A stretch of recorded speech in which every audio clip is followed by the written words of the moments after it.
Well. Good morning. Hi, everybody. Welcome to the show. Oh, no, it's not satire yet. It's not quite. We'll have that later. Hold on. I added that because I feel like we're going to have to deal with some things later in the show. And it's going to be important that people know when I'm for the sort of satire challenged that they're aware. Yeah. So I added that graphic to a couple of scenes this morning, and I forgot it was on this one. Hi, how are you? Good morning.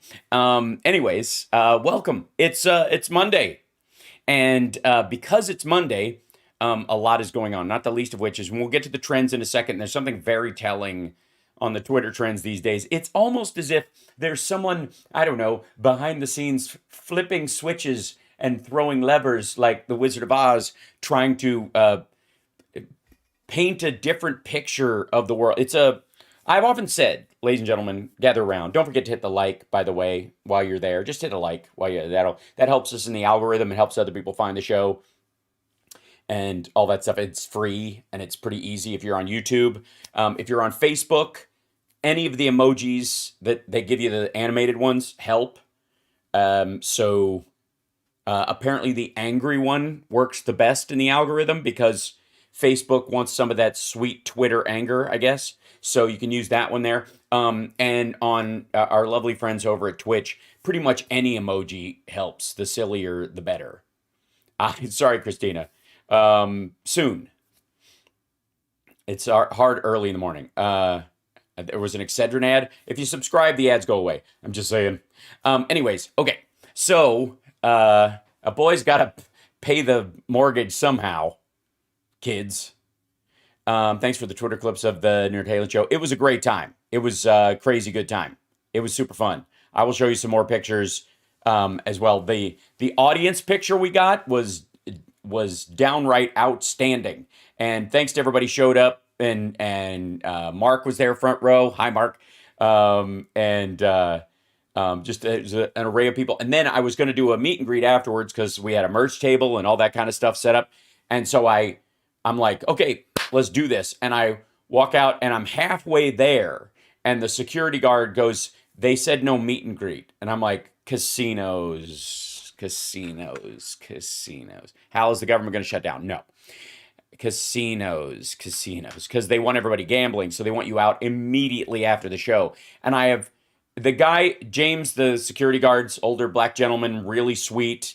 He was great to us all night. He sat back there and, you know, it was so Spinal Tap because he had almost the exact same voice as the janitor dude who helped Spinal Tap get lost in Cleveland.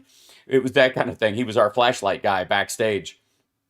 And it was, luckily, there wasn't much room to move around. So it wasn't like we were going to get lost back there. But he was super nice, really nice guy. And then at the end of the evening, after we'd hang out and all this stuff, last Lion shirt, look at that. Well, not the last one. I have the last one because I got it for CSL. I still have it with his other Christmas gifts right by my front door because we keep jump starting, dropping off stuff. But that's, no, I got him one. We're good.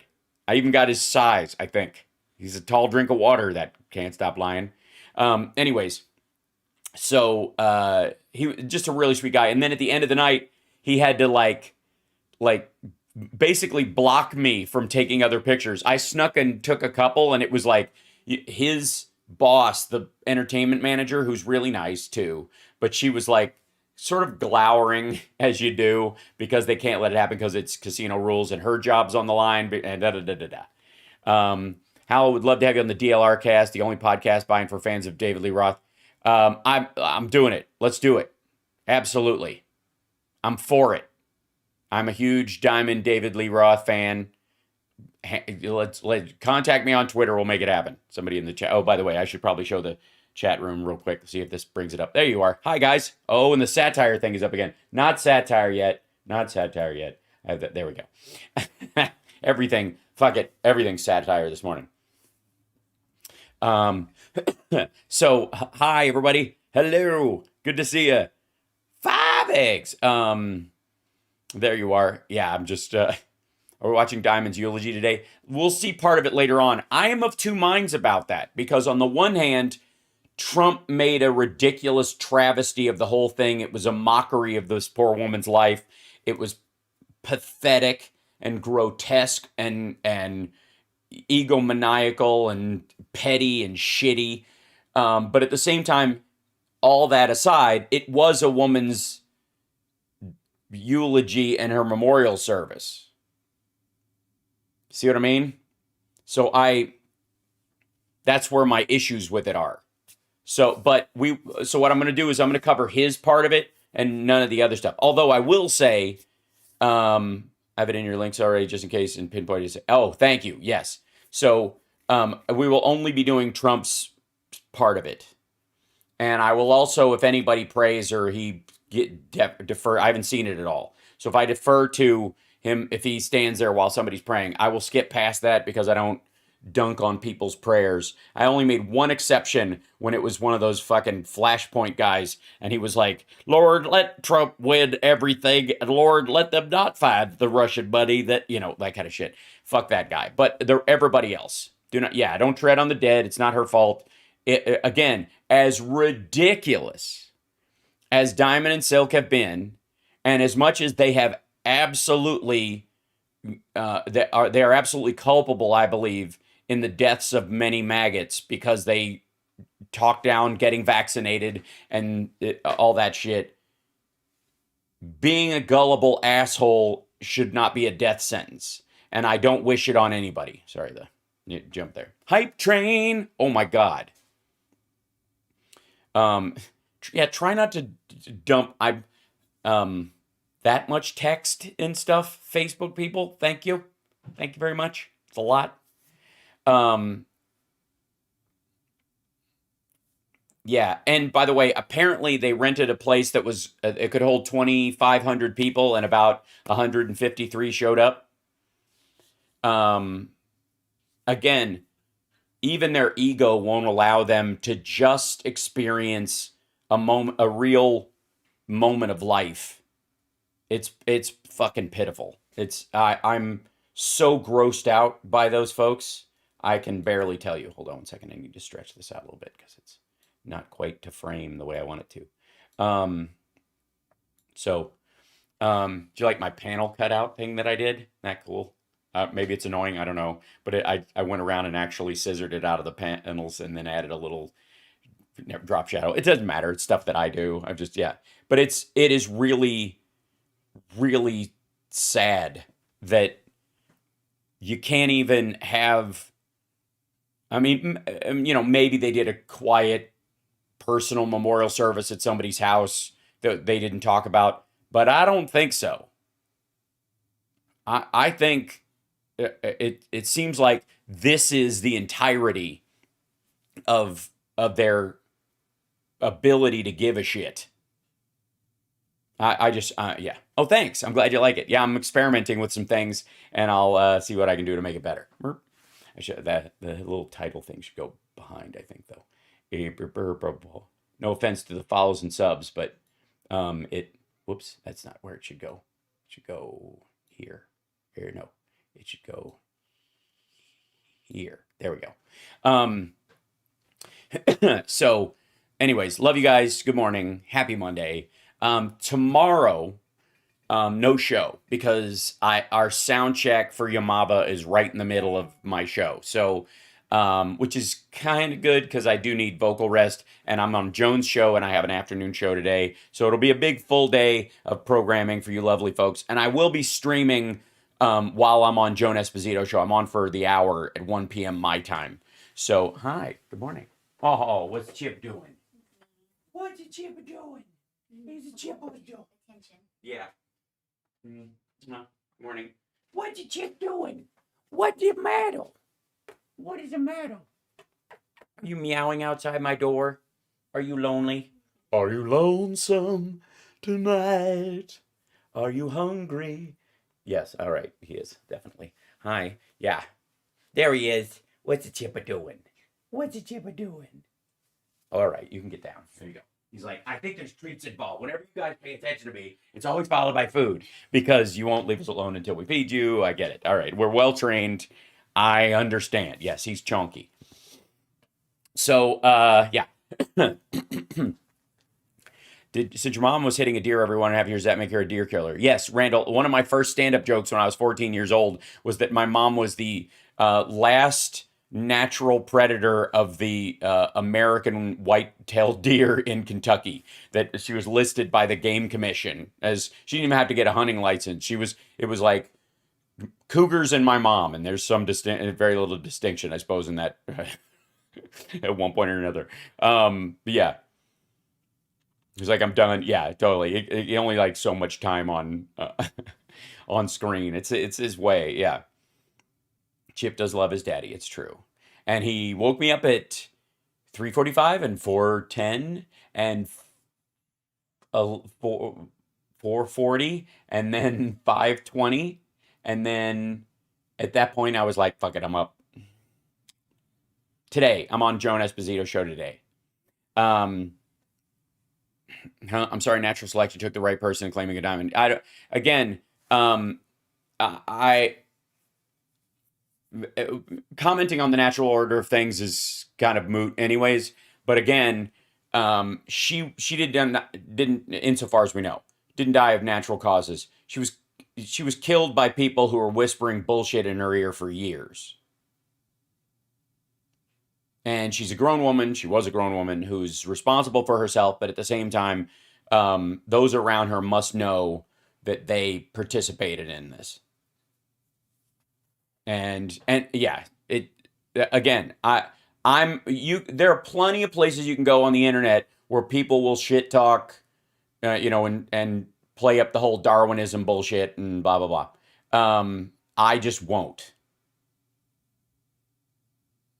The only way a vaccine spreads is via jet. Yeah, well, that was exactly the. Apparently, according to Trump, and this is the only quote I've seen, and I don't know if he said it in this thing or if he just said it on Truth Social, but he says that she died because her heart broke because he lost the 2020 election. Fucking hell. Do you understand what kind of an asshole you have to be to say something like that at someone's memorial service? Love this shirt for all men cremated equal. That's gross. This is a shirt I saw I got this in DC the last time I was there in the National Archives. Yes, he made her funeral about himself. And I don't think he says he lost. I think because he says it because it was stolen from him. Even worse. Jesus. He said that on Truth Social. I don't know if he quotes it in the thing.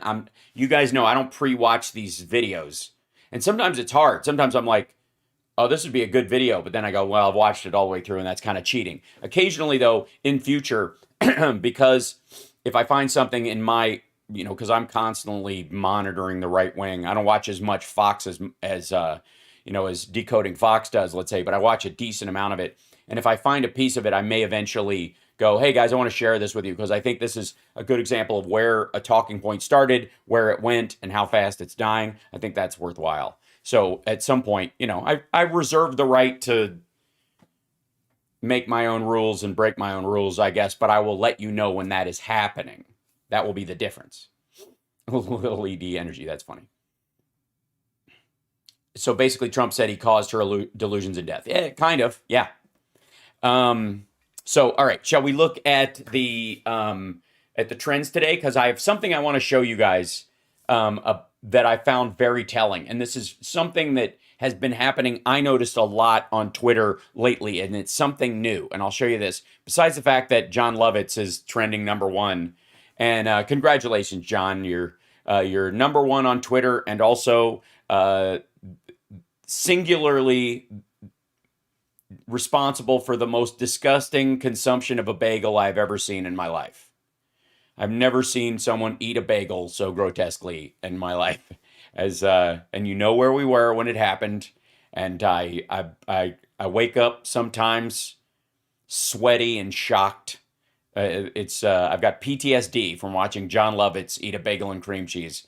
And so yeah, acting. Thank you. Right. So John Lovitz is trending because he played George / Anthony / Santos / DeVolder on the Tonight Show, and it was kind of a tee up to get him to do it on SNL. Now, in many ways, I feel like, and I'm sure he bucked against this, that he should have come out and done it as the liar. Yeah, just do it that character. It would have been, I mean, it would have been so, like, he basically just did his own voice and costume and kind of played with it. But I have to say, John, as your agent, one, stop eating bagels in public, and two, when you do it on SNL, do it straight up as this character the whole time, and then have Morgan Fairchild come on as a guest. Have her play Nancy Pelosi. I don't care. It would, I mean, do I have to tell you? All right. Yeah. So, anyways, Deutsche Bank, we'll get to that in a second. But I want you to look at something. So under the trending number, there is a, there's how many tweets about it. So John Lovitz is listen to me, trending with 1,337 tweets. He's number one, trending. Number two has 1,135. That makes sense. Because Elon has 3,606. Yeah, more than double, but it's third because Elon. Uvalde, 8,410, which is people talking about the shooting again. There is a thumb on the fucking scale pumping these things down. And then the rest of the things like the Alex Murdaugh has 1,800. But down here, Mariska Hargitay, by the way, it's her birthday. And I was today old when I found out she was Jane Mansfield's daughter. Cool. Although I'm always disappointed when I find out somebody, I'm like, oh, good way to scrap it through and make it on your own. And then I find out they were born into the industry, and I'm like, motherfucker. It happens all the time. Like, because I wasn't. So I've got that like outsider chip on my shoulder that a lot of actors have, where you're like, he's what? He's what? Yeah, he was John Williams' favorite trumpet player's kid. He's now the executive producer. Oh, I see. I see. And who's that guy? Oh, that's the son of the guy who used to direct all the old like Western television shows. Oh, okay. Oh, good. All right. Anyways, yeah, she's Mariska Hargitay is Jane Mansfield's daughter. Yes, the Bills lost. They definitely did, and it was a very snowy game. So. We'll get to because Elon first, because that one's got the most of all these things. And a lot of this is because he's in court this week. And so the first, once it catches on, there's this like, let's see, loving my Tesla stock entry for 2023 with the average price of 129. Thanks to all the paper hands and wokies who dumped it because Elon bought Twitter for the deep value. Yeah, these are guys trying to pump and dump. They're like, hey, I bought it low again. Maybe it'll go high again. Elon Musk believes woke people are annoying. Do you agree with him? I would like to say, just for the record, that quote unquote woke people, and that's a broad term where they try to take the extreme voices and spread it thinly over everyone else, are the target audience for Teslas. They are largely rich, well-to-do, environmentally conscious people who are very media savvy and well-connected all over, from Seattle to San Francisco to LA, Dallas, Houston, Chicago, New York especially. Yeah. So, and so a lot of people are like, because Elon said he got side effects from the severe. Yeah, he said he had a bad couple of days and by the way, he did not say he got severe side effects from the vaccine. He took it and he felt like shit for 2 days after. More than likely because he got the booster while he had COVID. Just took delivery of rolling doing this. Delivery of Tesla. No walk around or checking to make sure everything works. New car defect. You can't talk to a human. Have to use an app to make an appointment to get any service. Human free experience. Tesla has innovated the product. Maybe show you give a shit about the customer experience is your next innovation. The must Tesla conceit is that all problems and needs can be resolved with technology. It's the same way when I picked up my first Tesla, just sitting there in the parking lot, but I actually like not having to wait for a salesperson. It was after closing time anyways. Maybe they could do both, allow for human interaction. No, he doesn't want employees, dummy. Here's the thing. The future, the reason Elon Musk thinks that Tesla can be ultra profitable over every other car company is that he has never conceptually never based it on the idea that there would be factories full of workers. And quite frankly, the reason why the Gigafactory, the biggest one, is in Shanghai is because to Elon Musk, it would seem, Chinese workers are just the precursor to automation. I'm sure there are a lot of industrialists that feel this way, or that it's somehow inevitable, and that they'll build stuff there until they can automate the process here. And then Americans who don't want to, get paid $2 a day to do this on 1,000 things a day, will eventually have, robot servicing jobs largely. And so he doesn't want any people in the chain at all. He's convinced because of ChatGPT and other things that they're just going to be able to spackle the whole of human interaction with every element of all of his companies at some point.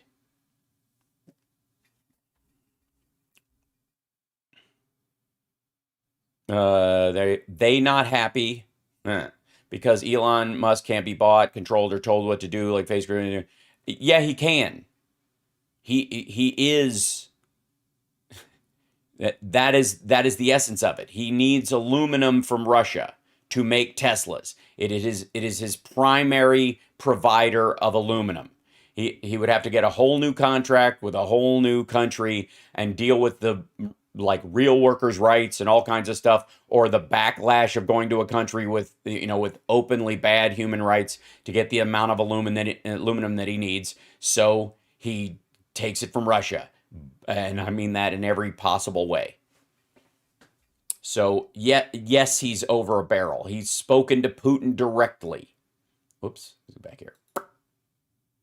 Oops, it's scrolled down. That is myself. Okay, so Deutsche Bank is up, not for reasons you'd think. It is actually up because it is of how it's grading this morning. They are specifically Skechers. They pumped the Skechers stock this morning. They said they expect Skechers stock to go to $53 or be worth $53. And then they dumped their investment banker things. I don't know if that was before or after somebody said Skechers. It's very weird. Biden family, all homes have been raided. No, they haven't. Panic time. There's no hiding Biden's fright. Classified document scandal. Sued Biden family over fraud. Stephanie Global for Deutsche Bank line to claim that Biden's son Hunter and brother James broke a contract and defrauded him. And yet they renegotiated with Trump many, many, many times. Convictions of 2 Deutsche Bank traders. That's the other thing, too, is that there were 2 Deutsche Bank traders who were pumping and dumping gold and silver because it's real money with spoof trades. So, oh my God, Deutsche Bank is buying a bunch of gold and silver at this number, and then they cancel it because word gets out, and these guys have already, shorted it or whatever. Naked shorts wins every time. Deutsche Bank must be minting money. Yeah. Deutsche Bank, I will repeat, is the Moss Eisley of finance. So there's a lot of downgrade stuff and talking stocks largely, but it's interesting that it's trending because it's it's so related. By the way, keep an eye out for something in particular, and this goes to even the use of the phrase "raided Biden's homes." He voluntarily allowed the FBI to do the search and never fought them. Didn't need a subpoena. Said, "Come on in, look around, snoop around." I heard animals in there, Ventura. I heard them scratching around. I don't bring my work home with me, sir. And so Biden basically said, let him go in, let him find anything they find, have them take it back. If anything there is there mistakenly or whatever, it's all theirs. And that's exactly what happened, which is exactly, by the way, if Trump had done that, he wouldn't be in any trouble whatsoever. But he literally fought with them for a year and a half, went after the subpoena, lied about his contact with the documents that he did have, the boxes full, moved stuff in and out of what was supposed to be locked until they came back to get it, right? And they saw video of them doing it, him sending people in to do it. Some of that stuff then ended up in his office. They, by the way, have taken the word of his lawyers that there's nothing in Bedminster and nothing in Trump Tower. But Biden went the extra step of going, my lawyers looked for stuff. They didn't find, this is all they found. But we're going to have the FBI come in and do a full search. So have at it. Trump has not done that. Trump has not offered to allow the FBI to come in and search his properties because he still has shit. I'm just going to put it there. It knocked John Lovitz out of the top. Every time I refresh, it changes. Mariska Hargitay, happy birthday. I have to say this, and by the way, I love her work on SVU. I mean, it's kind of amazing. There's her. That's Jane Mansfield, and that's Mariska right there. That's Mariska Hargitay as a baby, and Jane Mansfield. There's another picture of her, and it was, you're right, it was standard practice for showbiz ladies back in the day to just throw on a ginormous wig before every photo. That's amazing. I think it's from the Trump collection, but that's Mariska Hargitay, and that's Jane Mansfield. Mariska is 5 years older than me. Yeah.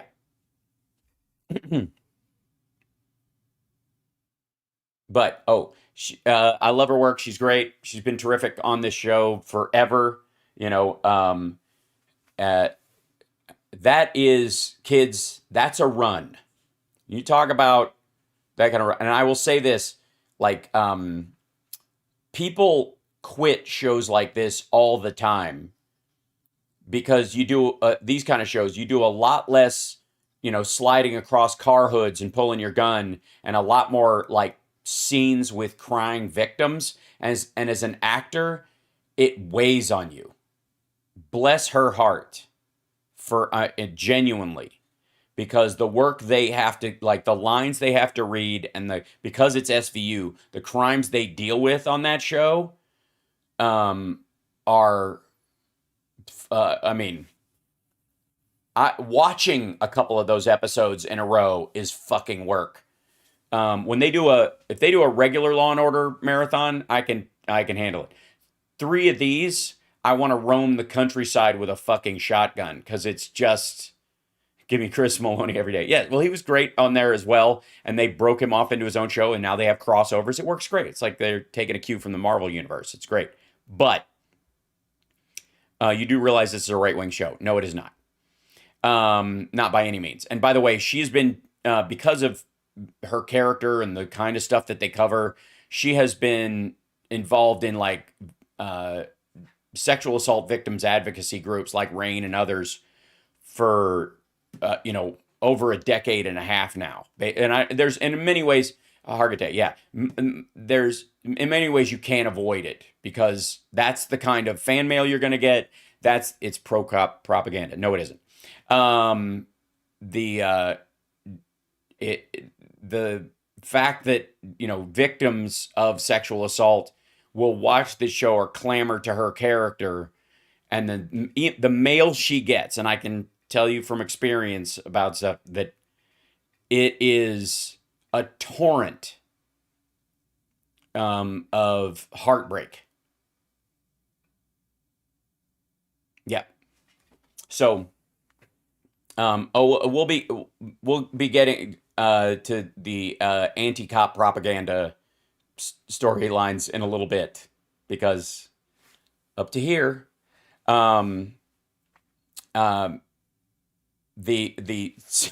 special victims units, especially, you can think that maybe, because I like criminal intent, and criminal intent is a bunch of like white people murdering their wives. So I don't know where the ACAB people wiggle their way into that shit. But and regular Law and Order is pretty much just ripped from the headlines. That was the whole point. It's like how do we make show the case of the arrests and the prosecution part and how they work together, or sometimes work against each other in these cases when people get convicted, go free, turn, there's always a red herring, by the way, which shows that sometimes they go in the wrong direction. So the idea that it's propaganda, I honest to God, and I mean this honestly, is horse shit.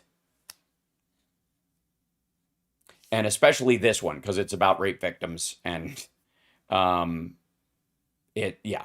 Anyways, she's been on this show for 2 decades now, and I'm just on the backside of her fan experience is one of the heaviest weights an actor will carry because of their part. You just watch Chris Maloney in a Speedo? Okay. Anyways, yep,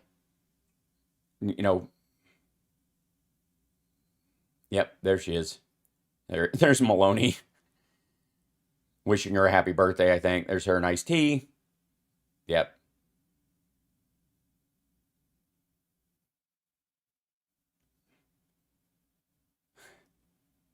And I have met her at a couple of charity event things, and she's lovely.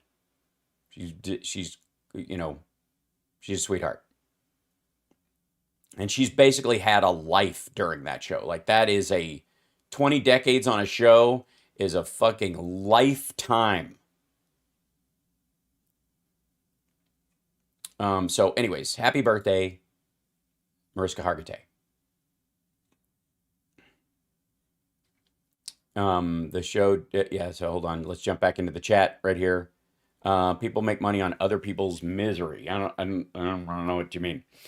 Is that what all art is? Anybody who conveys a story artistically? Is that what it would you count Roots in that, for example? Sorry, 2 decades. Did I say 20? 2 decades. Yeah. 20 years. Sorry. SUV is total propaganda. They do not treat victims like that. Who doesn't?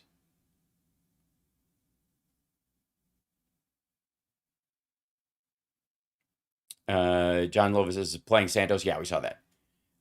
Dick Wolf is right wing. Get a clue? Yeah, very possibly, but it doesn't translate into the actual storylines. Yeah, she's 200 years young. 200. Yeah, I know. I meant 20 years, or yeah, I was flip flopping those in my head. Well, this is what happens when I try to read and talk at the same time. 2 decades. Yes, I know. Thank you. So, by the way, if you're drilling and trying to strike oil on the whole propaganda thing, you're barking up the wrong tree with me. I'm not on board with the ACAB nonsense. I am not on board with the generalized dismissal of any human being, whether they wear a uniform or not. Yeah. Anyways, so speaking of bigotry, Tucker Carlson is trending for some god-awful reason, because apparently he's their alpha male. Tucker Carlson, Biden is done. I'm not going to look at this because we'll probably watch it later on today. He's totally done. And here's my, I think, this is Eminems. All right, let's talk. Last year we made some changes in our beloved spokes candies. We were just sure if anyone even noticed, and we definitely didn't think it would break the internet, but now we get it. Even a candy's shoes can be polarizing, which is the last thing M&M's wanted. Therefore, we have decided to take an indefinite pause from the spokes candies. In their place, we are proud to introduce a spokesperson American can agree on, Maya Rudolph. We are confident Ms. Rudolph will champion the power of fun to create a world where everyone feels like they belong. Yep, basically this is about Tucker taking down M&M's.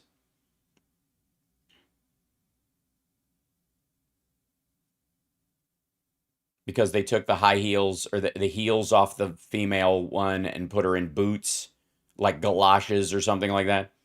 That kind of thing. And by the way, I would like to say condolences to all the voiceover actors who've been doing all these characters all this time, because they're now out of a job. And I would like to say congratulations to Maya Rudolph, who is a completely slept on celebrity because she's fantastic. So I'm of two minds about this. On the one hand, I feel bad for my fellow voice actors, and um, and I also support the fact that Maya has a new gig. I can afford to disagree. Could I always afford to disagree, Quesadilla?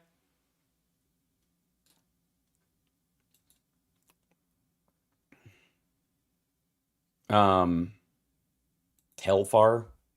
Let's find out. Telfar Global? Okay, this is NFTs. Really? A wallet? What? Oh, is this some sort of... Oh, great. So this is a trendy thing to have. Okay. Schmancy. Cool. I don't know why people insist on wearing things with the company logo on them. I think the sign of quality should be the thing itself. I don't understand Louis Vuitton. I don't understand Diesel. They spray their um, logo all over everything like it's fecal material in a monkey cage. It is very confusing to me. I don't know why, unless somebody wants to pay me to wear their logo or it's a band or something with an actual meaning. I don't know why. Does anybody know? Does anybody know why you want the thing with the actual thing on it? Is it just to prove that, is it a New York thing to prove that you're not buying a knockoff? Even though the knockoffs do the same thing? Anybody? I don't get it. I think it's absurd. As a matter of fact, I think the quality of a garment like that is where people ask you what you're wearing. Like, oh, that's nice. Where'd you get that? And you can tell them if you want to. Store. Or you can go, yeah, this is Fossil or Levi's or whatever the shit. Can you imagine if Levi's had always had the word Levi's written on the thigh in giant white letters? Ugh. They never have. I don't get it. Walmart, exactly. You wear a big jacket that says Walmart or has that big asterisk on there.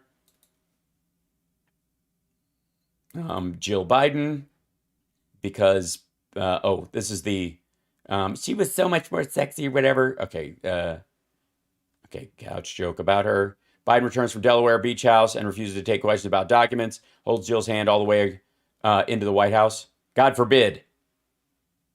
What are they going steady?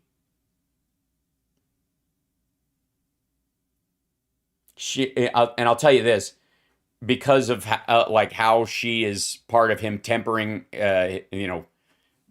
like lowering his Irish temper. They talk about it a lot as part of their relationship when when he gets riled up about stuff. That's her holding his hand to keep him from walking over there, because he'll go over there and go, "Listen, you sons of bitches," and she's trying to get him to avoid that. As someone in a relationship for a very long time, that's what it seems more like to me.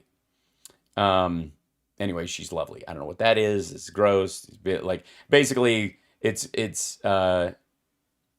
like just game on and attacking her and going, she's trash. I was like, so weird. Catherine Clark. Okay, so this is about Catherine Clark's kids. She's the minority whip, and her kid, Jared Riley Dowell, was who and this is the interesting thing. It's hard to get the story straight because Riley/Jared identifies as non-binary, and therefore it's hard to tell if she had two kids that were arrested or one kid, but that kid said their gender was two different things in when they were arrested twice. But one of them was arrested. This one. And again, it says daughter and son sometimes, but it's almost like it's right wing and left wing just deciding what to call it, right? Call it for the story, So apparently they sprayed No Cop City and ACAB, and then when the cops tried to stop them, they resisted arrest and were assaulting them, and they were part of an Antifa whatever. I don't even know you call it a rally at this point because it was just like a graffiti run. It's Twitter. If you exist, Twitter will attack you. That's true. Sky Comet. Yeah, I agree. She's the minority whip. Now you probably saw her on the floor because I like her. She's very smart. I mean, I don't know her record per se because I'm not from Massachusetts. But they just got the it's a very difficult time in the cycle of joy and pain and parenting. Set of her daughter's arrest, and that's exactly it. I don't know. I don't even think they say how old. Yeah, 23. Okay, this is an adult. Her daughter, again, who was born Jared but identifies as non-binary, so it's hard to even decide what they refer to as dead naming or not naming, and they seem to go back and forth, and that hence whatever. Anyways, different outlets are reporting on their gender differently because Jared/Riley also identifies as both. So if there's a crisscross, or it seems like I'm crisscrossing somebody's gender, or or misgendering them, it's because they have not chosen one as somebody non-binary. So, but and again, gender fluid would not be the same thing as non-binary. Non-binary is that you don't do either and you just kind of pick and choose. Gender fluid in this case would be sometimes one, sometimes the other, which would I guess it would put evidence in the weight of their perception of gender as a real thing.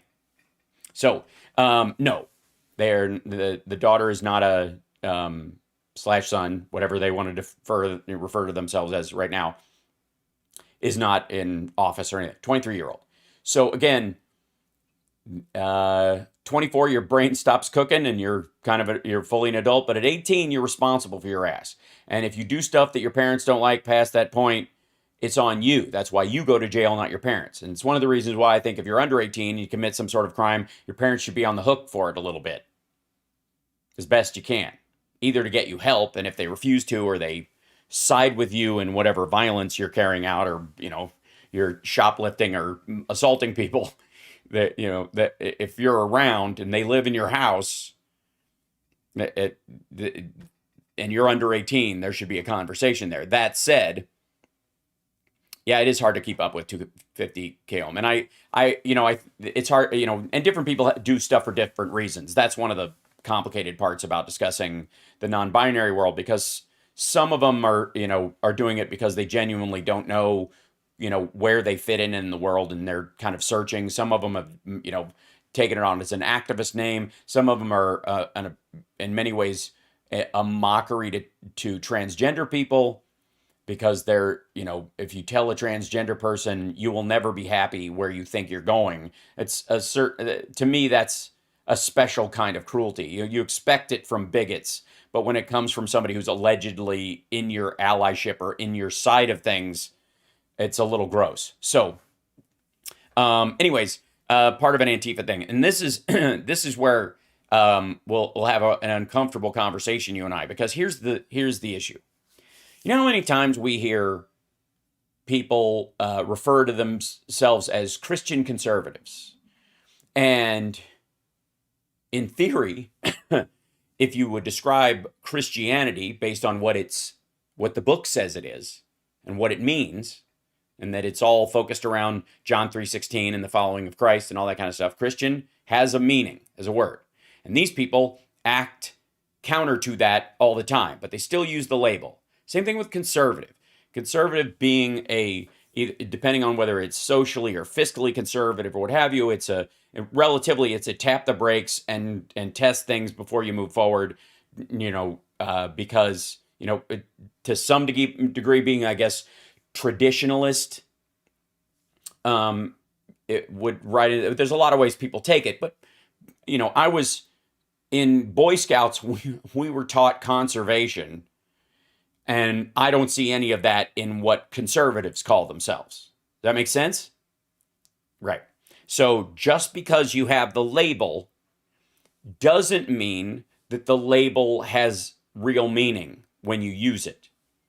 And I think we can agree with the Mike Pillows of the world, and certainly Donald Trump, people who would talk themselves up, use these labels, knowing full well that there are people who truly believe. Okay, let's standardize that. Let's get into this a little bit. There are people who view themselves as genuine Christian conservatives, and I'm not talking about, anti-choice activist Hobby Lobby fucks. I mean just people who are Christian and view themselves as conservative. They're not mean. They're not like their number is dwindling on the right, certainly, and in the Republican Party, because they have been beaten down by the loud, people copying that from them. But they do exist as an actual thing in their self-identity and in what they want to express in the world, both politically and spiritually. Okay. That's a real thing. Now, we also know that there are people who, for lack of a better phrase, will Rachel Dolezal Christian conservatism. Does that make sense? No, they aren't called Karens. I would say the Karens are the fake ones, Space Plum. So, if you're criticizing Rachel Dolezal, you are not criticizing black people, because Rachel Dolezal, while she calls herself black and pretended to be black and lived life as a black woman while trying, getting to the head of the NAACP in Seattle, is a fucking lunatic and is not black. And she shouldn't get like scholarships or business loans or any of that stuff that are supposed to be for minorities because she says she is one. Cool? We agree on that? We agree? Yes? Everybody good? I always have to wait for the chat to catch up. Does that sound logical to you, that I don't believe that Rachel Dolezal should get loans or business support or any of that stuff meant for minorities? Yeah? Okay. Clear? Good. In the same way that I do not believe that Mike Pillow or even the Flashpoint prophet assholes, or certainly not Donald Trump or any of those folks who tout that they are Christian conservatives, are either Christian or conservative. Most of them are kleptocrats, would like to get in there so they can get their hands on stuff, find out where the money's going in the, from a governmental spending thing, and then buy, stocks or land based on what they find out. They want insider trading information on one of the biggest organizations in the world, right? Trans race is not a thing. I agree. That's my own personal opinion. I think it's fucking ridiculous. That said, so we agree that someone can take the name of something and not be that thing. Okay. That brings us to Antifa. One of the defenses I see for Antifa online all the time, and Fugelsang has posted things like this, is that it stands for anti-fascist. And that is true.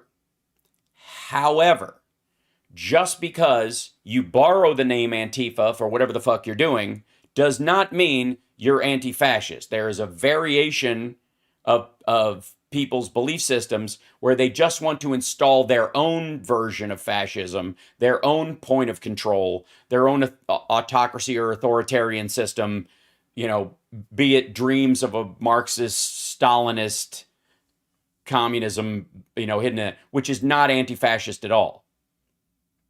The more, like, if you read any of the militant Marxist wing of the anti-fascist movement, the Antifa movement, specifically people who identify, use the flag on Twitter and that kind of stuff. Again, these are labels and pictures that are meant for you, who mean well and assume the best about people, to jump past asking any questions because they have the right symbols up, okay? The Marxist zone of the Antifa crowd are really looking to install another form of autocracy, which is another form of what they call fascism, state control. And the problem is they think, and this is born into the underlying point of Jimmy Dore, it's soft-pedaled in Rusty Trombones shit that we see, Russell Brand, that they believe that the system as we know it has to be torn to pieces.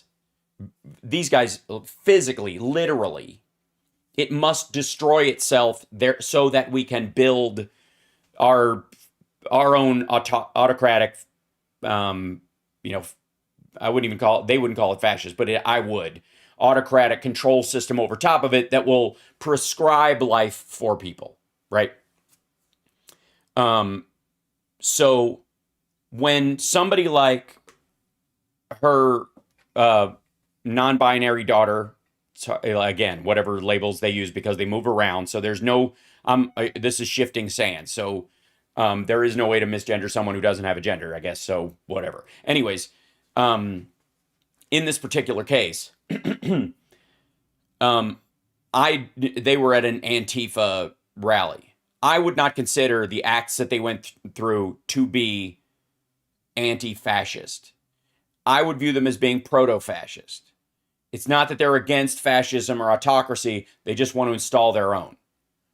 And it's not just because I don't like that they're spray painting what they spray paint or that they fight with cops or whatever the fuck. Because I understand where that comes up sometimes in protests. Look at the George Floyd protests at certain times and the people who stood, against the police lines and that kind of, that is a different thing altogether.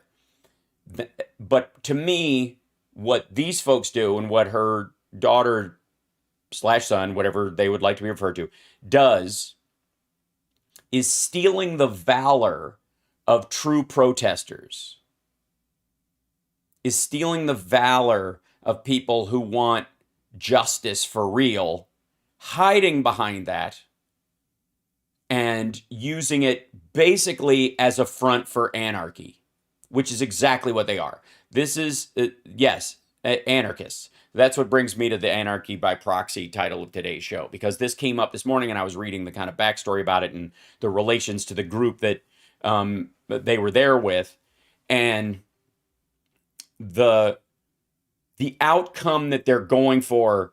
And there's a lot of crossover. Basically, anarchists are libertarians that don't shower, and libertarians are anarchists that like the creature comforts. They want a nice fancy car. So they get anarchists in a fancy car, and all of them, if you kind of group them together, them and the sovereign citizens movement and the fucking Moors and all these people, if at the root of what, when you boil it down, and I'm not talking about anybody who genuinely thinks they're part of Antifa is fighting back against a fascist state or deluded in some way that they have the freedom to do it because of the country that they're in, and they're not fighting fascists in another country. They're not, they're not recognizing the absolute threat of China or Russia in this particular sense in an overt, direct, specific, violent way. They're not fighting it in that way. They're just egging and firebombing buildings in their own neighborhood as an act of fuck you, most of the time to their parents. And in this particular case, this seems like one of those breaks. This seems like one of those, mom's part of the establishment. She pretends to be on the side of goodness and whatever, but she's now the minority whip and I'll show her. So it's an act out. And part of the act out comes from, I don't know anything about their style of parenting or how they've gotten along in this time, but it's, it is the left-leaning version of Kyle Rittenhouse's parents to some degree. What stuff did you absolutely drop the reins on when they were young? You're right, Hal. It's mostly folk who are merely adjutants. Exactly. And most of them don't go any further. And it also, by the way, doesn't last. It's usually like a 3-year window that people are in this, where they, are firebombing a state building or spray painting stuff. And then they tell stories about themselves, like war stories about when they used to. And I just want to be abundantly clear that when people jump on and people are, what the right wants to do is take those folks, attach them to people who are against the fascism of the right. And because it's now a name and a label and an icon, you can do that really simply the same way Mike Pillow can put on a cross and bullshit millions of people into thinking that they're buying pillows from a Christian company. The label itself is not enough. I need to know before I give anybody the sort of, especially when it's a label of that's based on sort of mythology. At least to some degree, the Democratic and the Republican parties have a platform. So they all sit around and agree and go, this is what we stand for. And we might have members that vary, but that's up to them. But this is in general what we're talking about. The minute an Antifa organization or even a Christian conservative organization puts together one of those lists, they get attacked from within and it gets shredded to pieces because it's not really about those things for the majority of the people who are clamoring to that thing. They want to wear the badge. They want to get active, like they want to get access to a certain kind of person, so they go hang out in that crowd. And there's a lot of people where for them, the Antifa movement is like a fucking bar.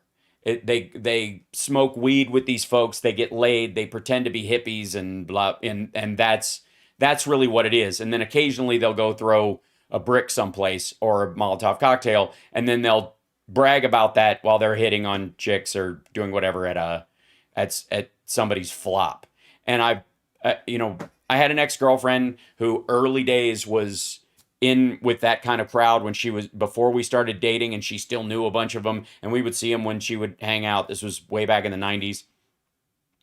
And like any conversation I would have with them, it all boiled down. I'm not blaming weed. I'm saying they're using weed as they're in. And a lot of them become libertarians. You know how they always say liberals become conservative over time? A lot of these folks become libertarians, which is just an excuse to not give a fuck, ultimately. That they create this dream of revolution, then it collapses, then they just say fuck it and leave the world up to, they stop voting and they stop participating. So I would sit and talk with these, folks, and all of them had a spattering of Marxism, had a spattering of anecdotal cases of either police brutality or of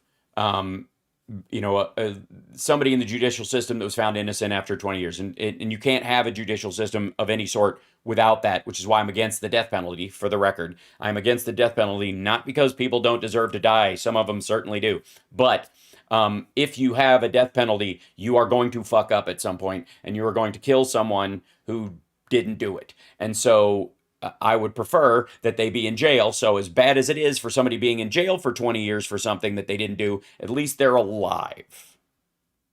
It's that simple, right? You can't fix it, but you don't make it unfixable entirely.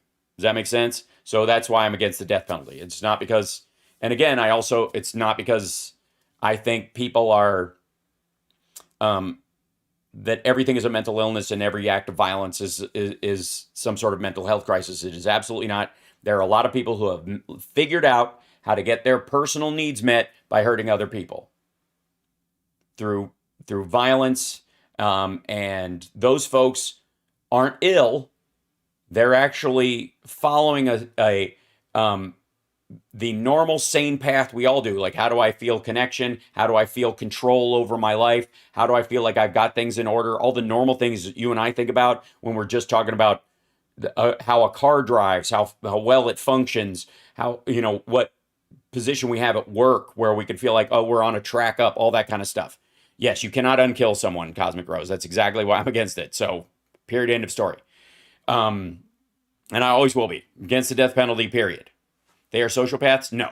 Sociopath, that's not the same thing. That's somebody who doesn't feel anything about it and just kind of is almost looking to feel a control point through that. I'm talking about the BTKs of the world and those folks, and then people who, armed robbers, carjackers, people who are into violent fear crimes, are getting their needs met this way. They're having fun doing it. They feel a sense of strength, control, power, and it's not because they need to get revenge for an uncle that smacked them when they were a kid, or a parent who was absent or too present, or any of that stuff. It's because in this moment it felt good, and if we keep doing it, it feels good.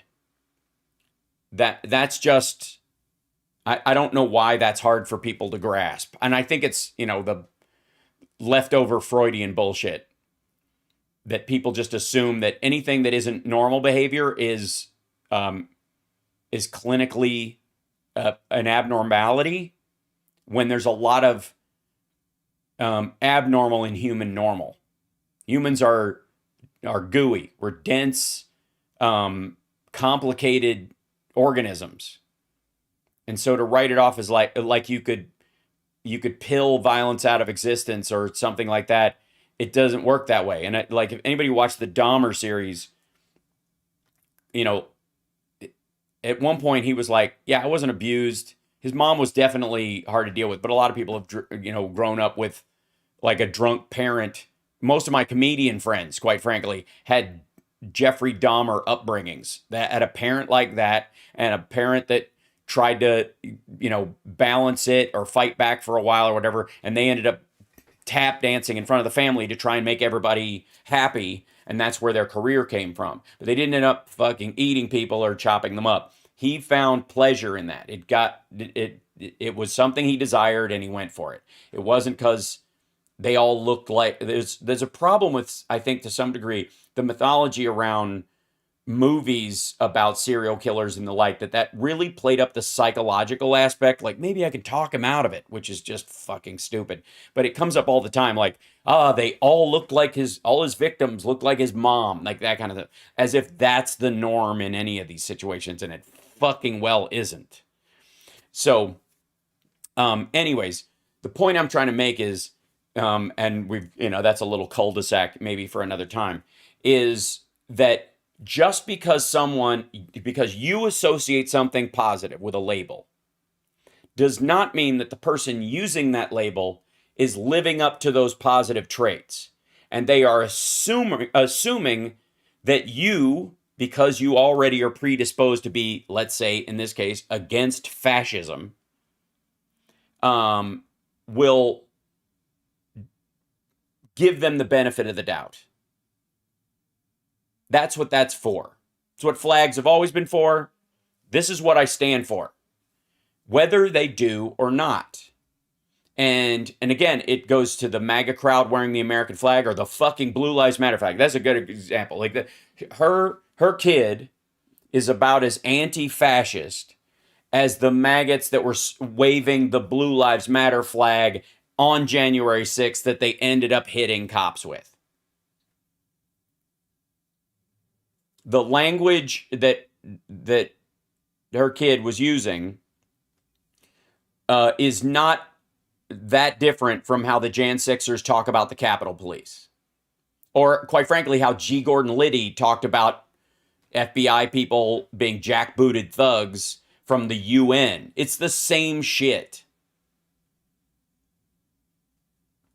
And one of the interesting things is that, like, the anti-fascist movement, the Antifa movement specifically, and I wouldn't call them this particular wing of it, the people who use the flag the most tend to attack what is effectively like local governmental buildings that do perfunctory work, like state court buildings and federal court buildings, where the vast majority of the people who are going through there are going in there for interstate crime, which, by the way, most of the time is a mix of horrible, violent criminals who go state to state, sexually assaulting or murdering people, or often both, or corporate criminals who are cheating people in multiple states, like real estate shills or like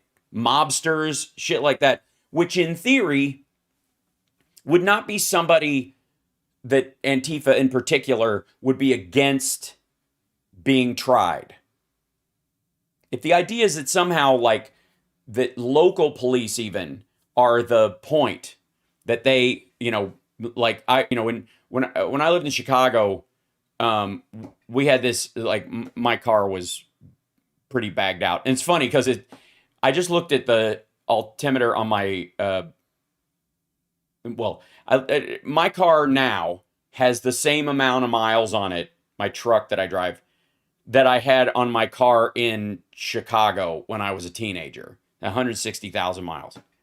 And it just hit past that. And there was there are like three streets in Northfield when I would go visit my buddy Tom and Johnny, where you would get pulled over for driving while poor. Yeah, the odometer. Yes. I don't know why I said altimeter because flight stuff. I've been doing ground school, so my head is full of flight shit. Anyways, the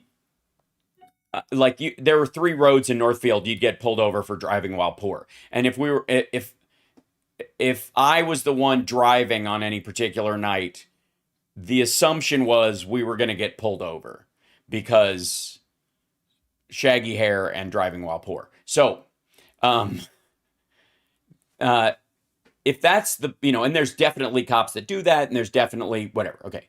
Um, if that's your problem, is most of the time that seems to be the outrage that leads to a lot of these things. Antifa never seems to go specifically for that. They tend to like firebomb a bunch of Starbucks because a coffee company that, by the way, can we remember the day when, I don't know if you remember this, but early in Starbucks' history, it came out that the coffee that they were getting was not fair trade, and the companies they were getting from in South America, because they were sourcing them just like everybody else, were treating their workers very badly and yada yada. And so there were protesters out front of the offices down there. And apparently Schultz, the guy who ran the country and the company and started it, basically his people were saying it's going to cost us this much, if we have to, we can't afford to shift to fair trade coffee because it'll cost us too much. And he basically said, well, how much will it cost us long term if we don't? Let's just do it. It might, yes, Mike Pillow is doing coffee now too, and I guarantee he doesn't, it's not fair trade marked. Guaranteed. But Starbucks decided on that day, instead of fighting it for months and months and PR and blah, blah, blah, they just announced. They just went, we're going fair trade today. You're right. We didn't know. And now that we found out, fuck that. And that was years ago. That's been forever. And yet they are still, not McDonald's, which is really a real estate company, and believe me, I don't want to put a target on any of these backs. I just find it silly. The places they don't hit, I find hysterical, considering they always seem to go after Starbucks as if it's the example of, toxic American culture spreading all over the globe. Even though, by the way, it's Italian. If anything, it would be, I guess, toxic Italian culture? Is that right? Okay. Anyways, they seem to hit a lot of those, and then they'll hit federal buildings where organized crime goes to get arrested. And I'm like, whose side are you fucking on? Like, you're attacking the courthouses that deal with like Enron and fucking the dude. Well, maybe this part of it, but the dude from Redacted and his wife who had to fuck off to Puerto Rico where are they? They're in Papua New Guinea or some shit, hiding. Woke globalist coffee. Yes, that's who they're going after, right? Which would be the opposite. I don't get it. I don't know what, again, and if you think you're going to stop a system by burning down any of its buildings, look at 9/11.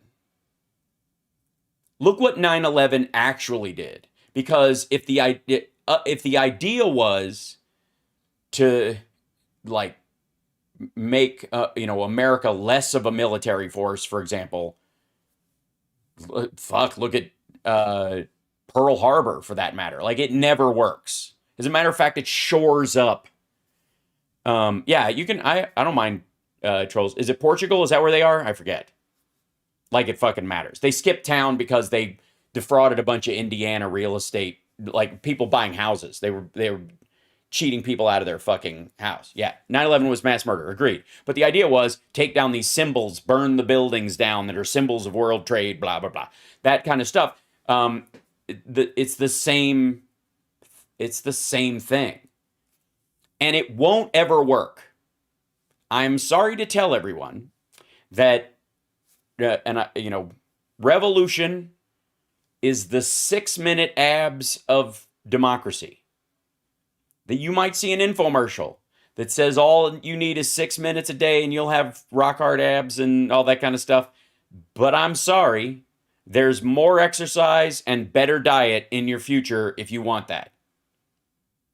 It's all value, all work in life that has any worth. And you can ask anyone who's survived anything, grief, anybody who's been the victim of a crime, anybody who's started a business, anybody who's lost a bunch of weight or put on muscle and competed in something, or somebody who was trying to learn a sport.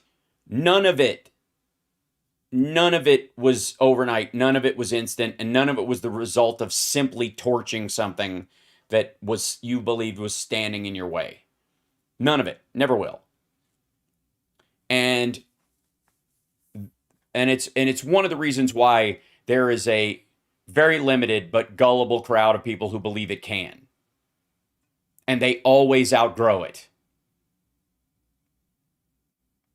Not because the system beats them down and they finally give in and blah, blah, blah. It's because at some point you realize in your own life that if you stop eating right and stop working out, your body reverts back to a bad space. Because if you stop showing up for work, you will get fired or not, make anything. If you stop, your poetry will suck unless you keep writing poetry. Your songs will be harder to write, and you'll never be able to finish one the minute you stop doing it. Because everything of worth is incremental. Fucking babies take 9 months to gestate and are still completely dependent on the parents for years.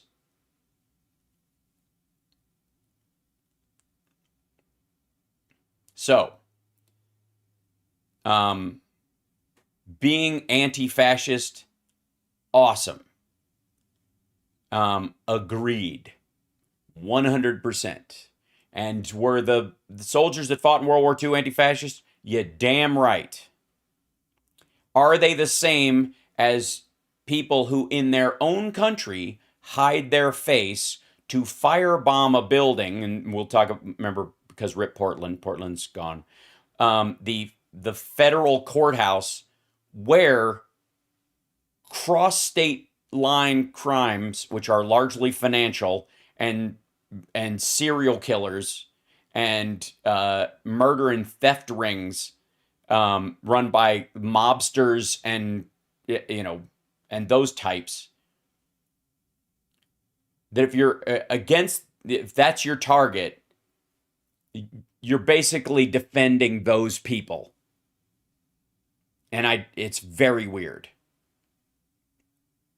You win the trophies or learn the art by spending time working. Exactly. Well, some of the German soldiers may have been fascist. Oh, they certainly were. Yes, rip Portland. Goodbye, Portland. It was so sad. There's just a crater there now. It's all gone. So, is Catherine Clark's child truly non-binary? I have no idea. I give everybody the benefit of the doubt. You are who you say you are, and I'm happy to identify you as such. I have no reason not to. But that does not mean that I automatically, after hearing you speak or seeing how you behave, will let that all slide because your label is more important than your behavior. I would not sit there while Rachel Dolezal told me about her lived experience as a black woman once I found out she's not a black woman. You get what I'm saying?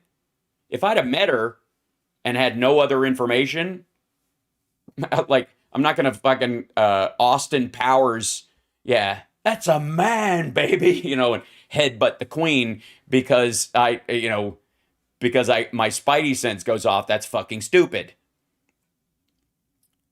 But if you expect your label to override my knowledge about your behavior, then you deserve no respect. Also, a word about respect. because this word gets bandied about, especially on our side, a lot.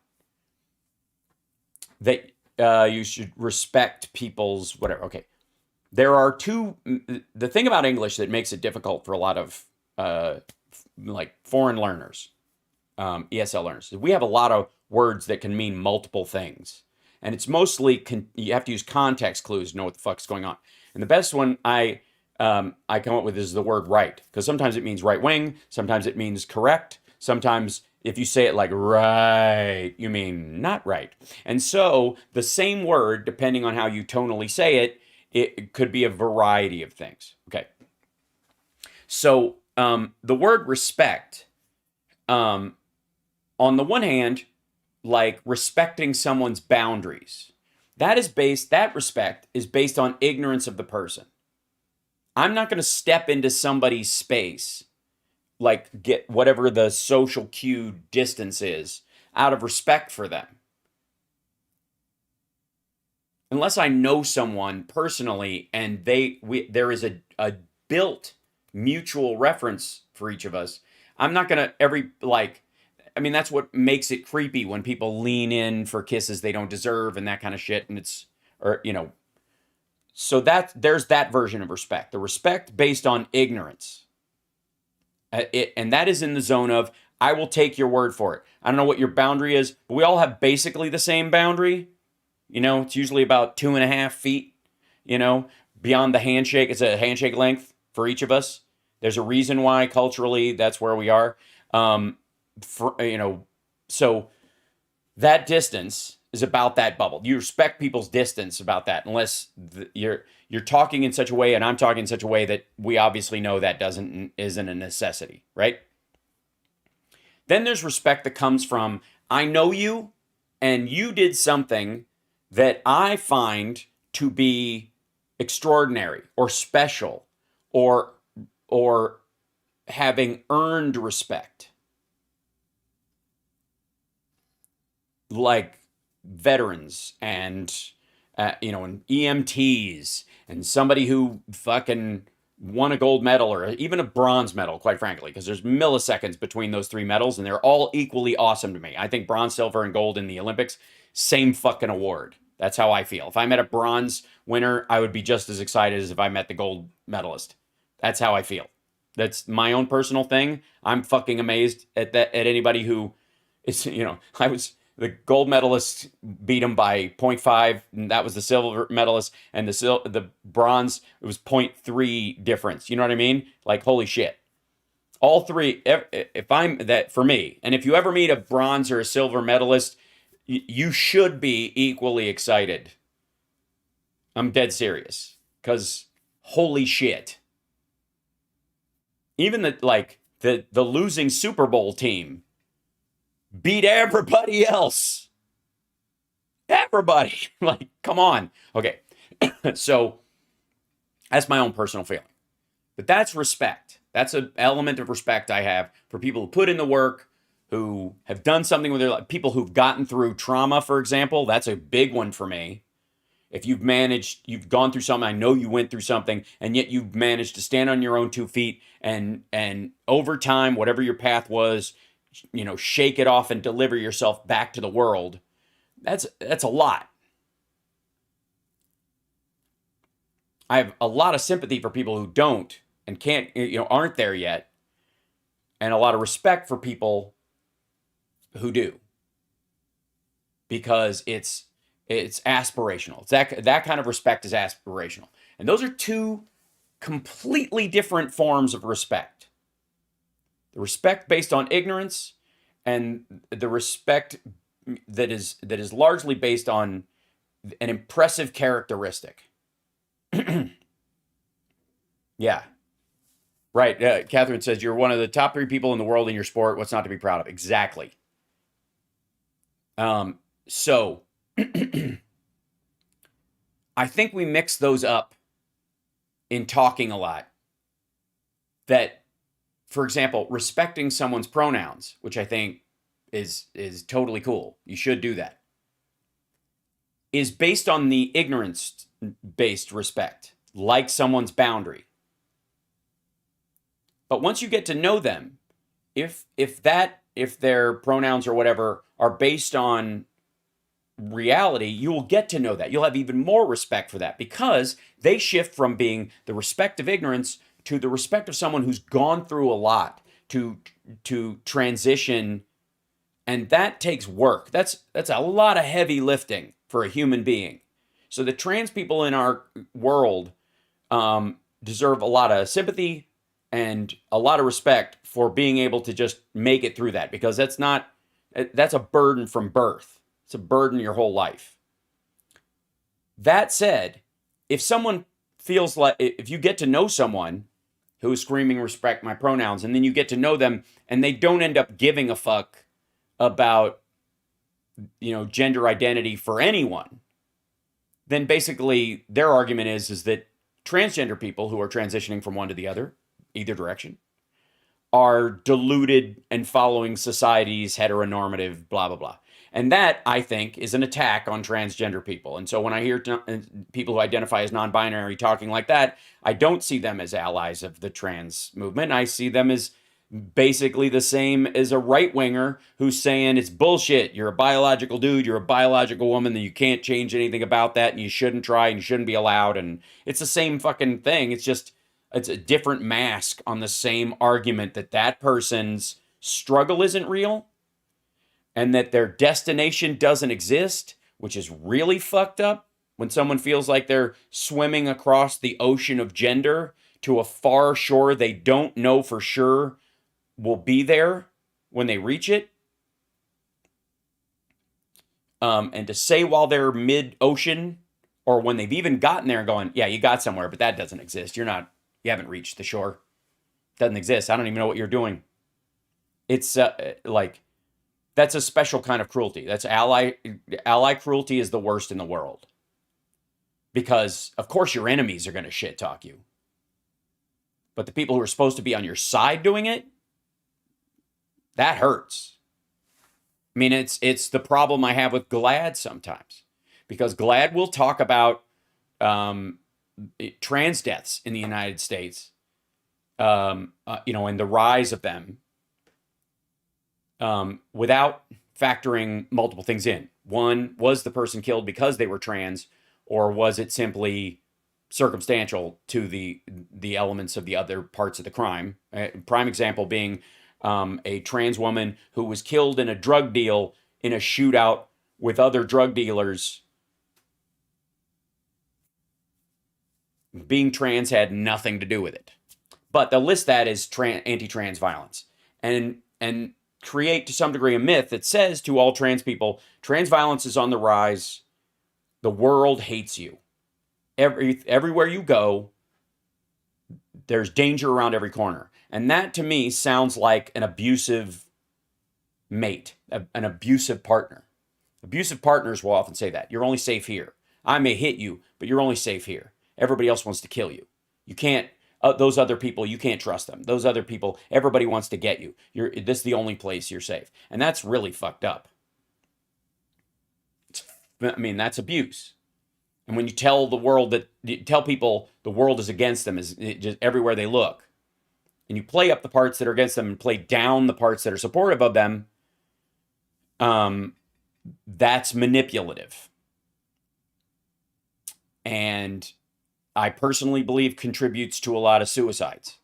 And not just how, I'm not just talking about like trans and LGBT suicides. There's a lot of that in outreach groups all over the place, especially the ones that tell you all the time the world is out to get you. Especially as the world, in terms of the United States especially, is getting more accepting, is codifying more laws to protect you. And yes, there's a pushback on that, but it's the same people who've been pushing back forever, and they have their own issues, and even they are having to, deal with the Santoses of the world in their own party and go, we need, be it log cabin Republicans or whatever, the fact that they have to play footsie at all with this group that they spend a lot of time vilifying shows the power and the growth of that group in society and the respect that society has for them. Gaslighting and deflecting also, yeah.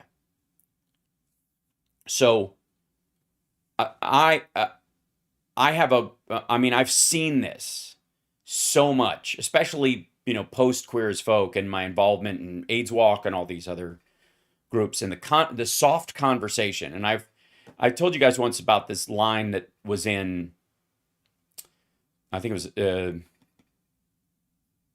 might have been early season 2. I've forgotten now, but where Brian says to Michael, there are two kinds of straight people: those that lie to your face and those that lie to your back. And after the read, I came up to our executive producers, who are awesome, Ron and Dan, who are great, love them. And I was like, which one am I? Which one am I? I'm straight. I'm here. Is my work here a lie? Am I just here to lie to you? Because there's no pushback on that line from anybody in the scene. And it's because it comes from Brian's mouth, it was gospel. He might as well be sitting in a big throne when he says shit like that. And I said afterwards, I was like, a line like that doesn't hurt right wingers or bigots, because they're the ones that are proud to, they don't even lie to your face. They tell you they hate you. It only hurts your allies. That's only an attack on allies, because the other side will not feel it. And that's that has to be a crucial part of people's interactions, especially if you actually care about the people you purport to care about.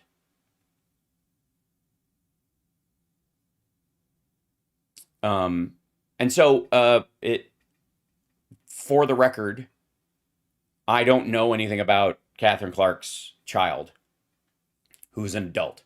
Catherine Clark's adult offspring, in terms of whether they're legit in their belief, about their gender identity at all, or whether they're using it as to weaponize against their mom or whatever. Like, it doesn't matter.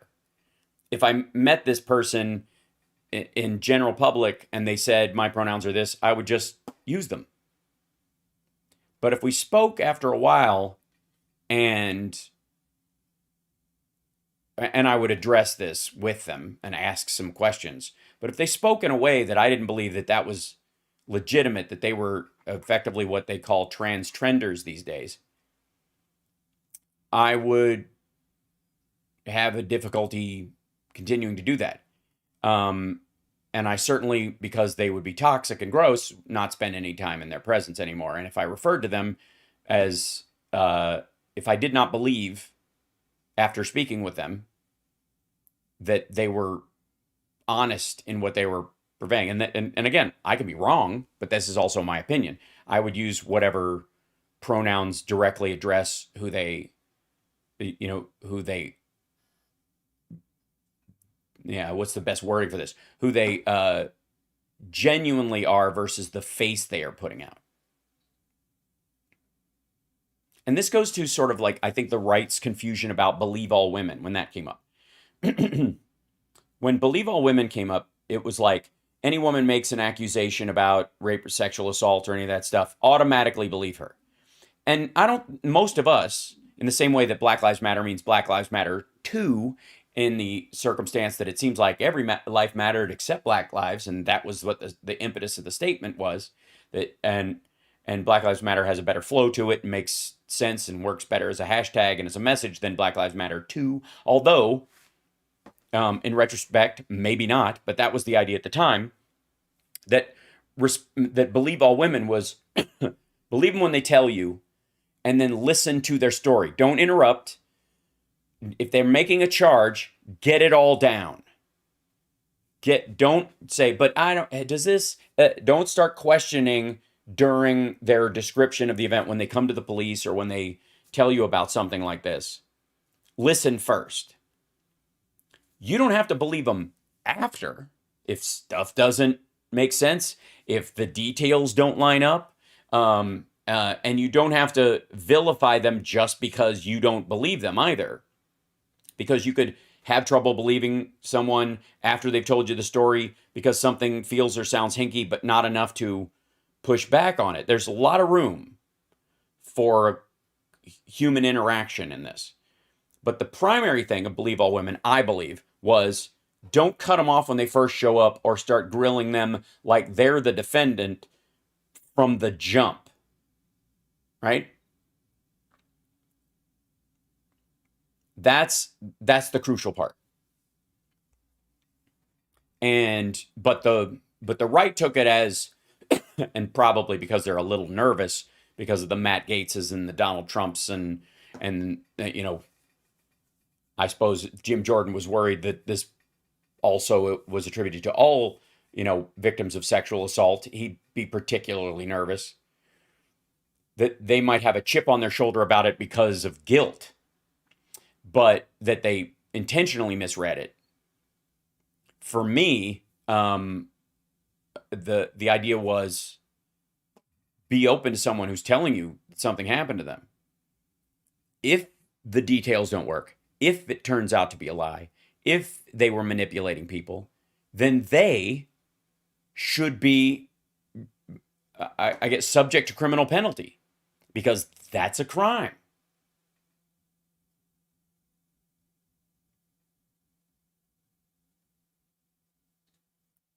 And again, it's about that respect of ignorance. I don't know the whole story yet, so I'm going to respect what you're telling me until I have reason not to, essentially. As much as our human interaction exists, from this point to whatever the length of our relationship, however long, however short, my respect for you that's based on, you know, your aspirational characteristics is way more important, and, you know, long term than the respect of ignorance that you give a stranger. And a lot of times what we mean by respect, this part of it, is being polite. That's what politeness is the respect of ignorance. So be polite is the easiest way. It's amazing how you can get past all that shit, all the muck, all the early difficult parts by being polite. Yep, compassion, understanding, open mind, respect, the whole enchilada. You try. Yeah, give them the whole enchilada. That said, if anybody violates that point, and again, if they become a Rachel Dolezal, and there are a bunch of trans activist Rachel Dolezals out there. There are men who get convicted of sexual assault and then say, I identify as a woman, you need to put me in a female jail. There have been multiple cases of that. The UK has the loosest laws about it, so they have had the worst time with it so far, and they've had sexual assaults in their jails because they took a sexual predator and just sight unseen, not based on his behavior, not based on his life, not based on his biology, not based on his, you know, history or anything. You can just say, I'm a woman now. That's enough. Self-identification is a get into female jail free card. And that's wrong. I don't know how else to say it. That is wrong. Because it's not there, you know, there is no standard at all. And again, this comes out of, you know, the road to hell being paved with good intentions. A lot of people on our side of the aisle trying to make sure that genuine trans people are free to be themselves. And any situation where it seems like people are getting their due, or finally getting a hand up, or finally getting the respect that they deserve, or finally finding their place in society, I got news for you. There are people like the folks I mentioned in the very beginning who will take advantage of that. Part of Rachel Dolezal's thing was seeing that black people were finally getting a toehold, or that they were getting special treatment in her mind, finally, or just like, you know, opportunistically seeing that and taking advantage of it. I mean, we all saw Soul Man when I was a kid. Remember that? The C. Thomas Howell movie, which was is cringy as fuck right now. But it was based on the idea that this is back in the 80s when to get a scholarship at these schools, you had to be black. So he pretended to be black. I mean, it was like crazy fucking movie by, modern standards, but it made total sense. And it was the beginning of this, the real push culturally. How many people saw Soul Man, the movie, when it came out? I'm just curious in the chat. I'm going to bring up the chat on here. Because, yeah, be polite is a new Sparksism. Yeah. He didn't look black. Yeah, a lot of people said he looked Indian. He looks East Indian. Yeah. Or two white chicks. Well, that's the inversion of it, right? But it's such like by modern standards, ridiculous. But at the time, Watermelon Man was that was a Godfrey Cambridge movie, and it was more like a white bigot finds himself in the body of a black man, played by Godfrey Cambridge, who was one of my early comedy influences. His albums were amazing. When I was growing up, not having a TV, not seeing movies. And I never saw that movie till I was an adult. But that was a talking point, a right-wing talking point that Hollywood pushed back on with that movie because he learns his lesson at the end and that it's wrong. That we think of that as just like right now. How about Black Like Me? Yeah. Who saw white chicks? Nobody. Right. Well, Robert Downey Jr. in Tropic Thunder doesn't count because that's his mockery of because every character in that movie is an asshole except for the nerdy guy who got the lucky part.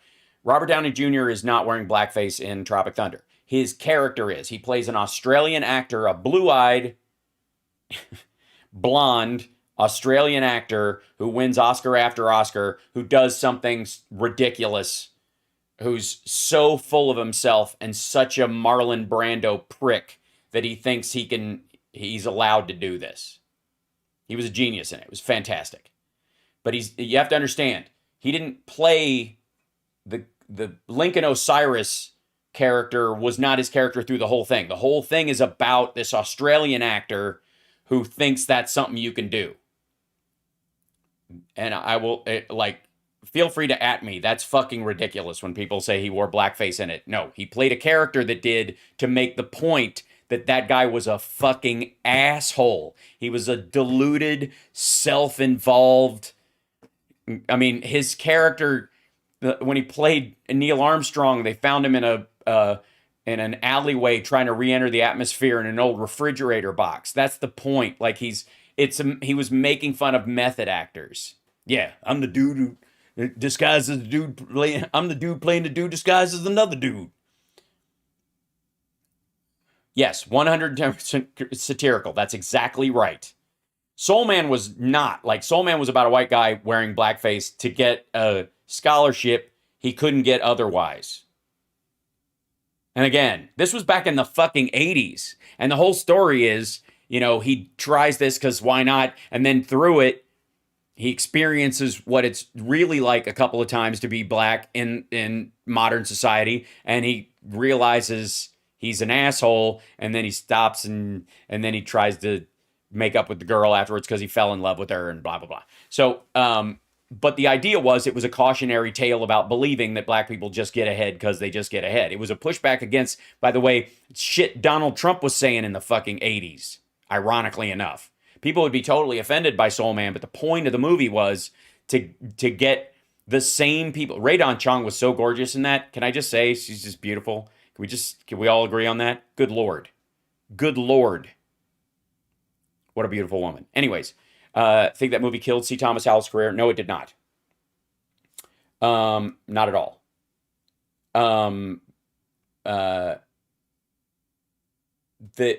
But in general, that we've been dealing with this, pushing back against those same fucking people for years. Because it was, again, a lot of times people assume they're the audience for everything. People assume that because you're seeing a morality play in a movie that you're the target. A lot of times you're not. As a matter of fact, if you're already sitting in the audience watching a movie that has that kind of morality line, you don't need to be sold. Most movies preach to the choir. Both believe were good movies. Agreed. Yeah. Wasn't Radon Chong his real girlfriend? I don't know. Soul Man needs to be rebooted. Zendaya for Radon Chong. That would mean her boyfriend would have to play. That would be awkward. Oh my God. Dan Aykroyd in Trading Places. Yeah, playing the Jamaican dude. Right. Now, what about the movie White Chicks? Yeah, right. Yeah. Steve Martin in Silver Streak. Steve Martin wasn't in Silver Streak.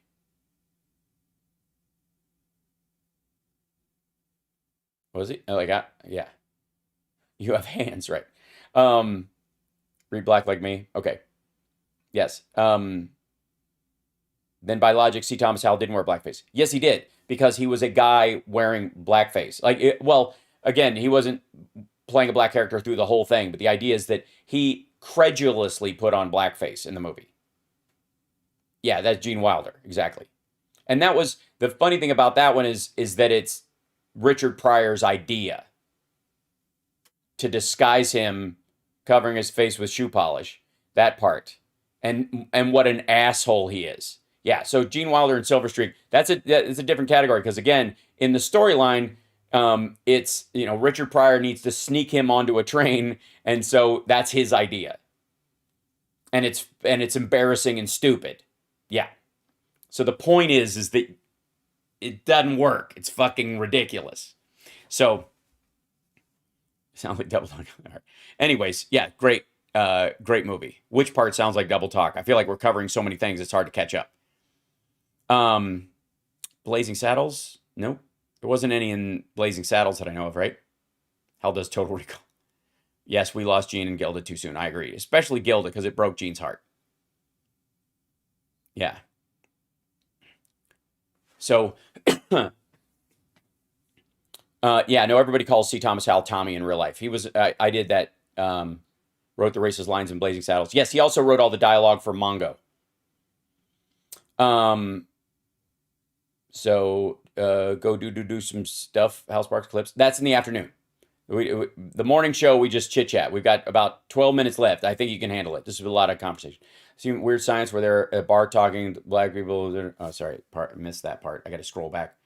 And Anthony Michael Hall is making an ass out of himself. Yeah, that's. I mean, obviously the performative aspect of it is meant to be embarrassing. Have I seen After Hours? I have definitely seen After Hours. I love that movie. Super fucking weird movie. That movie. I like Griffin Dunn anyways, but my favorite role he ever did was in American Werewolf in London. But he's so good in that, and it's a harsh fucking movie. Yeah. Yeah, I saw somebody yesterday say Blazing Saddles couldn't be made today. I'm like, motherfucker, have you seen the Chappelle Show? Are you out of your fucking mind? Blazing Saddles was literally written by largely, there were multiple writers, but Mel Brooks and Richard Pryor did the vast majority of the dialogue writing on that fucking movie. Show me the real difference between Neil Brennan and Chappelle writing the Chappelle Show and the sketches that they said on there, and the fact that was a Jewish dude and a black dude writing together. Like, the parallels are ridiculous. It's almost like Blazing Saddles became a series. Oh, farts aren't funny anymore? You don't think so?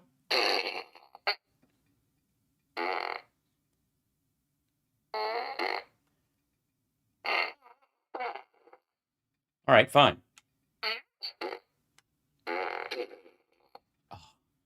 I done messed up my pants. There you go. A well-timed fart is always funny. A poorly timed fart is even funnier, especially if it's real.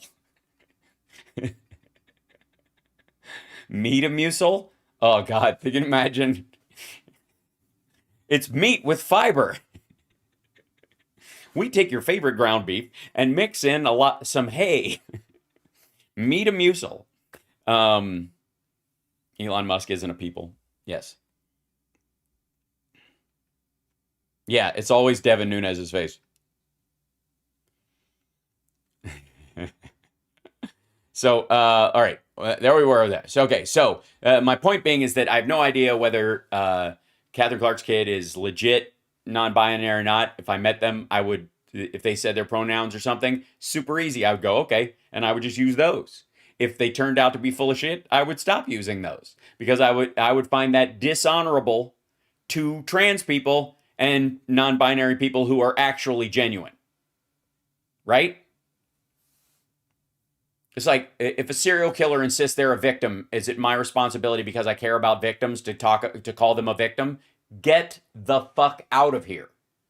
So the same thing can be true of people who are jumping on the bandwagon or feel like they can get some sort of broader support because of it. It's grown fucking people, by the way. This doesn't apply to kids.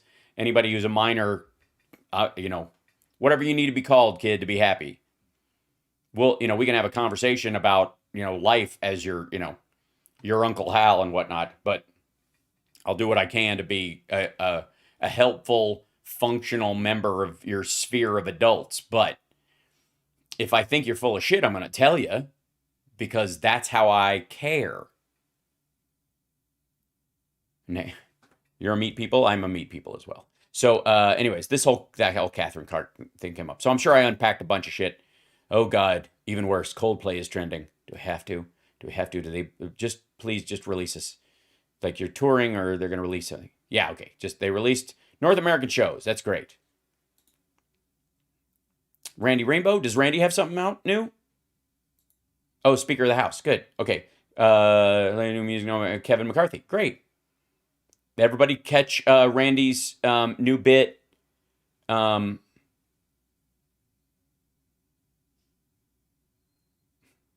That's great.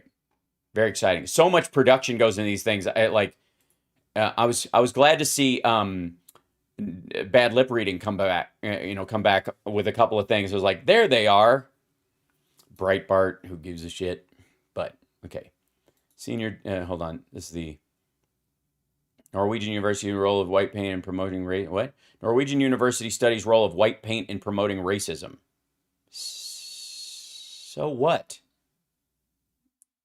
Again, this, what this is the equivalent of, and this is a great example here. Okay, so this is Norwegian University studies role of white paint in promoting racism. Okay, that's fucking silly.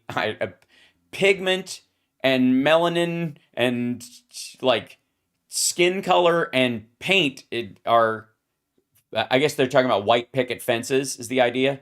That's somehow a white thing. Are they making it, which by the way would tacitly make it more of a white thing? Jesus Christ, just stupid. Anyways, when they talk about shit like this, when we see this kind of, these kind of conversations about like the racism of everyday things, and that a college in a world of 10 billion people, 10, where were we? 9 now, officially 9 billion people plus or minus, actually, we're probably closer to 7 because China's been lying. That 300 million number seems more real every day of COVID deaths. Holy shit. We'll talk about that later. But this many people in the world, this many academic studies groups, this many broad-based, liberal arts degrees and whatnot, there will be a class or a study about fucking everything. But the idea that somehow this is now has primacy in the belief system that, oh, great, now, which is what the right does. They always do this. Great, now all white paint is racist. And you'll see stories about this. We've seen this shit before. We've seen these clips on all of it. Okay, so this is similar to when, like that, Jimmy Dore talks about that Rand study about how to kneecap Russia that Rand did. And the Rand study from 5 years ago, they were planning this war the whole time. When the Rand study was paid literally to do like 18 studies of varying degree across a bunch. And some were like, What if we do fight a war with them? What if we don't fight a war? What if, and like, or somebody at the Pentagon, where there's like, there was a Pentagon, they have a plan to attack Guam. Like, motherfucker, everybody's on salary. If in peacetime, that's all they fucking do is game and regame every possible next war that could happen because it's their fucking job. It doesn't mean they're gonna do it. It doesn't mean they're gonna plan it. Meanwhile, these people seem to have, I guess, blown off PNAC, the Project for a New American Century, their old 7-country plan that was supposed to be implemented during Bush that never happened. You know why? Because we voted Obama in. That's why. So no difference in the parties, blah, blah, blah. But yeah, we didn't end up knocking off 7 Middle Eastern countries and, planting bases in them and then moving in, taking over Asia. We're not going to. There's no plan to. But, PNAC wanted that. They wrote it as a mission statement. But if you found out somebody who, like, during the Bush administration was assigned, okay, what would the PNAC plan look like if we really tried to do it? And they got to the third country and, like, it would be fucking horrible is what it would be. It would all collapse. This is where it would take a shit. The only way you could win is if you did this and this kind of thing, and that's ridiculous. And that report would come out as like the fucking Defense Department under Bush ran a war game on the PNAC 7-country slam, right? Same thing. There's a fucking study for every, like, you guys have, hold on. You want to see this fun stuff? Hold on. Let me see if I can do this real quick. And then we'll get going because it's almost 11. Okay. So if you're ever wondering where hard up news organizations across the country, when they're really, they've done enough, like, I don't know, water skiing squirrels, and they're like, fuck, what are we going to talk about? There are no new movies out. We could do music, but whatever, blah, blah, blah. A lot of times what they just do is type in a new study. And if you put by the way, this is not because they got a press release about this study as being particularly meaningful. They literally have someone who's on the science beat who just combs through the latest studies and finds something that will be controversial, that will either shock and amaze or get people fighting. A new study says clickbait is easier than you think. Regular exercise protects against fatal COVID, a new study shows. Old studies show that as well. 2 years COVID vaccine prevent millions from dying, and then long COVID outcomes a year after as a pandemic stress. There's a lot of these on those, but Science Daily, let's see. A new study. If you go on Science Daily, they'll have, like, all of these are basically new studies. And they'll all lead off with mature lab-grown neurons to treat humans. A new study finds that, researchers have created the first highly mature neurons from human-induced pluripotent stem cells, a feat that opens new opportunities for medical research and potential transplantation, which means you can, we're going to, again, that's stuff I've talked about for a long time. And a lot of the new studies, the ones that are meaningful are the ones that are stacked on top of other studies. But anytime you find let's see if they do it, like a new study on Twitter. Let's see. Latest, better prediction of radiative heating in hurricane forecast models leads to better forecasts in tropical cyclone intensity. A new study from NOAA is the first to evaluate the importance of radiation's effect on TC forecast guidances. There you go. Gen X carries the most credit card debt. Study shows. Here's how to get those balances down. Washington Post. How bad was a candidate? A new study of Maricopa County shows how many Republican voters, election deniers, lost in 2022, and how many crossed the aisle to vote for Democrats. Various cities in a new study. Access to gender. Recent study published in the New England Journal of Medicine found that access to gender-affirming care for transgender youth was associated with improved psychological outcomes in participants between 12 and 20. And good. I mean, they got to keep up with these. We got to see if it's long term. That's the trick. And if they're, there's a lot of detransitioners that have been, coming out lately. I don't know if they factor that part in. We'll see. But anyways, it's good that they're doing it. That's because there's a lack of medical information. So you're going to need a bunch. A new study has ranked the 50 states across 4 key metrics: cost of vehicle ownership, maintenance, traffic and infrastructure, safety, and access to vehicles and maintenance. See the full details of the study. A new study, a new study, a new study, a new study. A new study says monkeys look around trees. Human teens grapple with changing bodies and brains and tend to be more impulsive, more risk-seeking, and less able to regulate their emotions than adults. A new study examines whether chimpanzees deal with these challenges the way that, yeah, you mean the part where they chew their owner's face off just less than a year after hugging them, and then they get nice again after a while? Because chimps tend to lose their minds when they go through what's effectively their teen years and dismember people. What was your first clue? Eggs boiled has a negative impact on shoulders. Brand new studies. There's a whole, it says study. This is a, what the hell? Yeah, this is a great example of just like a lie machine. New research is published every 3 hours. Study confirms that all the worries and scenarios born from your catastrophic thinking are empirically true.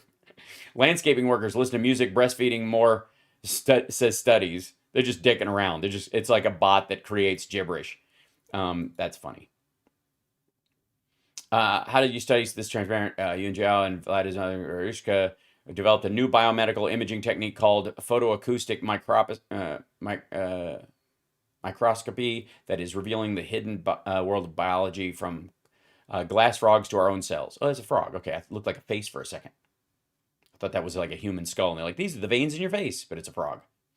In my case, could be both. I'm okay. So, yeah. Single studies are, for all practical purposes, useless. But there will always be someone conducting one. So you will never run out of a bunch of stories where you can go, I guess, you can use as filler or as shock value. And the same thing with that like Norwegian paint story. Like you could tell when Breitbart is having a hard time because all they have to do is do a fucking Google search for racism and then click news and then just doom scroll through racism studies. It doesn't have to amount to anything. It doesn't actually have to turn into anything. It's just silly. But that's all they have to do. It's the same thing as the new study part. I'm just letting you know. New York FBI is going as here. Top former FBI counterintel Charles McGowan charged with conspiracy to commit money laundering and violating sanctions by taking payments from Russian oligarch Oleg Deripaska to investigate a rival oligarch shortly after he left the agency. Oh, after he left.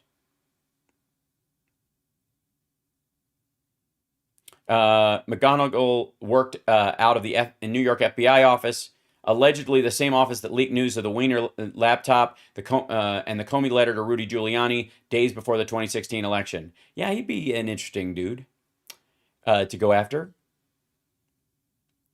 Former counterintel head arrested for alleged money laundering, violating sanctions on Russia. Cool. Yeah, you know what I call this? The system working. This seems to support theory that the FBI, New York field office, and New York Times worked together on this ludicrous report published. Investigating Donald Trump, FBI sees no clear link to Russia. I wonder if he was their counter intel source. Because I bet you if he was taking money from Russia, he was happy to be on the phone and saying, hey, don't quote me on, conditions of anonymity. I can't let you know that. New York FBI office in on the con from day one. Yep.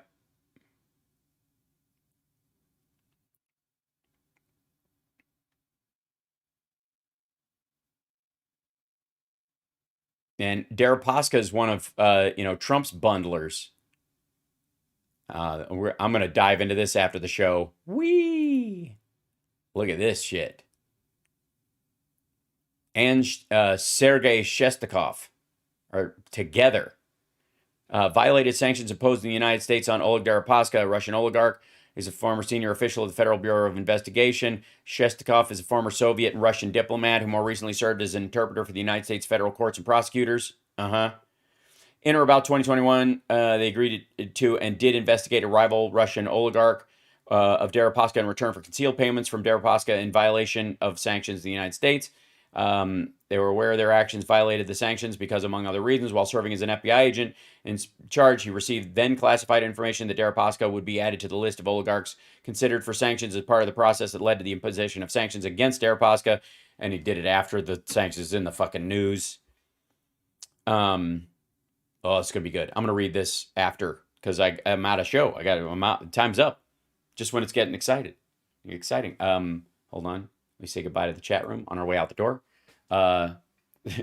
Code name the Swedish Shestakov.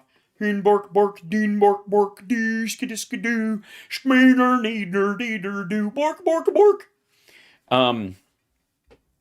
Notice how yes, there will be an afternoon show, regular, and I will be on Joan Esposito's show at 1 o'clock, so I'll be on for an hour, and then I'll take a break, and then I'll come back on for my show at the regular time, and then tomorrow, no show, though, because it would be during sound check, and even if I tried to do it early, the drive to get there is, yeah, it's a lot. So, toodles. So, yes, there's a lot of stuff to cover. Oh my God, we're going to have so much stuff to cover this afternoon. There's no way I'm going to get through it. So anyways, love you guys. Thank you so much. So glad, we can have philosophical conversations on the morning show.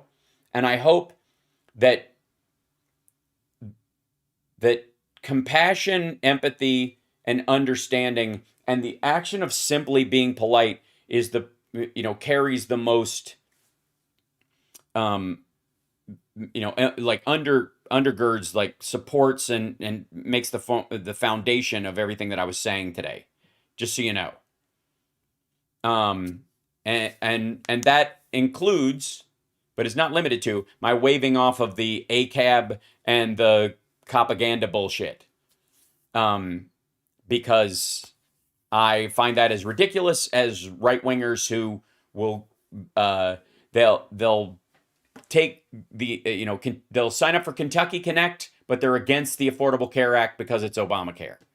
To those people, I was like, feel free to wear a medallion that says do not resuscitate. And anybody who's never going to call the cops when they have a problem, then I guess clamor all you want to. But the minute you would even consider it, I know you're lying to yourself for political purposes, and I'm not with that. I'm not with that at all. So be good to everybody. That respect of ignorance to every stranger, and the respect of deference to people who have earned it. And anybody in the middle who is gaslighting you or full of shit, you have my absolute permission, regardless of their purported identity, to speak to them like the asshole they are, out of respect for the people who are actually decent and the way they purport to be. Again, in the name of good and decent Christians that are out there, I feel completely comfortable telling fake Christians like the Flashpoint guys to go fuck themselves and that they're liars and hypocrites. Same deal. Applies across everybody gets the Rachel Dolezal treatment if they're full of shit. So there you go. Love you. I will come to Cincy and Columbus. We'll make it happen, especially with Nerd Halen. We're gonna make this happen. It's happening. It's gonna happen.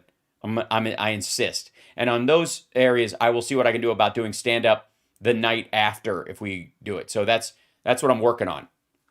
I got to punch out. You're right. Thanks, boss.